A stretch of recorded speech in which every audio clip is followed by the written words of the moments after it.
존경하는 장대원 의장님, 그리고 선배 동료 의원 여러분, 시민이 알 권리 충족을 위해 연일 고생하시는 언론인과 방청객 여러분, 그리고 이재명 시장을 비롯한 2,500여 공직자 여러분, 상대원 1, 2, 3동 출신 유군주 의원입니다. 성남산업단지 관리공단은 지난 1월 10일 성남 하이테크 밸리 내 성남시 중원구 상대원 1동 545-7번지 1379평방미터의 공장시설 면적 약 3,763평방미터, 공동시설 면적 약 3,146평방미터의 지하 2층, 지상 7층 규모로 도금업 전용 지식산업센터의 설립을 산업 직접 활성화 및 공장 설립에 관한 법률 제28조의 제2, 제1항 및 동법 시행규칙 제24조 제1항의 규정에 의거 승인했다고 합니다.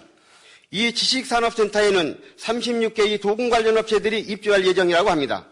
도금 공장은 도금 공정에서 발생되는 크롬의 경우 장기간 크롬 분질을 흡입하면 만성 기관지염과 간질성 폐렴을 일으키며 더 진행되면 심한 섬유화를 초래하여 크롬폐를 일으키며 시아노아수소의 금속염인 시아노아 화합물은 살충제로 사용하는 약품으로 중독 시 사망에 이르게 한다고 합니다.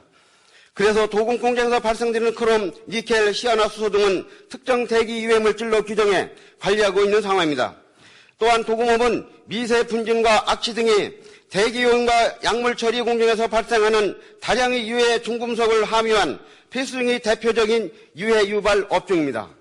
도금 지식산업센터의 설립 예정지인 부지는 일반 공업지역으로서 일반 공업지역은 국토의 계획 및 이용에 관한 법률 시행령 제30조 용도지역의 세분에도 일반 공업지역에는 환경을 저해하지 아니하는 공업이 배치를 위하여 필요한 지역으로 명시되어 있고, 공해 유발 업종인 도금업은 일반 공업지역이 아닌 전용 공업지역에 배치하는 것이 당연하다고 생각합니다.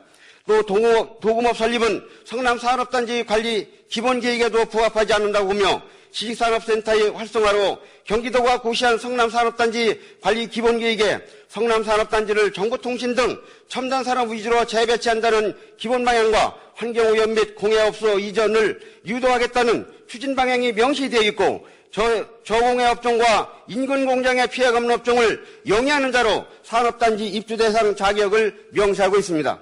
도금업 전용 지식산업센터가 들어설 부지 인근에는 복개된 대원천이 흐르고 있고, 인근에 주택가가 밀집되어 도금센터가 설립될 경우 지금까지도 겪고 있는 갖가지 오염된 악취와 함께 환경오염으로 인한 피해는 당연하다고 봅니다. 우리 상대원 성남 하이테크 밸리 내는 현재도 시멘트 리메이킹 업체 2개소, 냄새를 배출하는 신문사 2개소, 교과서 출판업체 1개소, 시내버스 종점 2개소, 자동차 정비업체 2개소, 자동차 배치장 1개소, 버스 정점 2개소, 주유소 4개소, 생활폐기물 소각장, 기존 40여 개의 도금 관련 업소 등 많은 유해물질 배출 업체들이 입주하고 있어 창문을 열지 못하는 등 분진 및 대원천에서 올라오는 악취와 보이지 않는 공해에 시달리고 있습니다. 상대원 지역 주민들도 쾌적한 환경에서 살아야 할 권리가 있다고 생각합니다.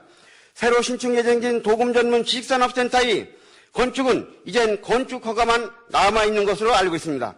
도금업은 공해 유발업인 만큼 환경영하 평가 등을 충분히 검토하면 물론 지역 주민들의 집단 민원을 참고하여 건축 행위를 제한해 줄 것을 집행부에게 강력히 촉구합니다.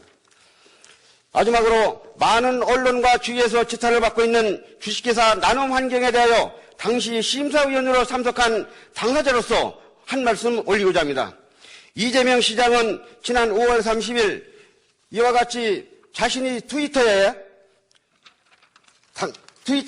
심사에 아무런 하자가 없는데도 심사위원 9명을 거론하며 심사표를 공개한 부분은 심사 전에 심사위원들의 자존심과 개인 프라이버시 문제 등을 보호하기 위하여 심사위원장인 재정국장이 비공개하겠다고 하는데, 이재명 시장이 SNS를 통하여 공개하는 것은 무슨 행위입니까?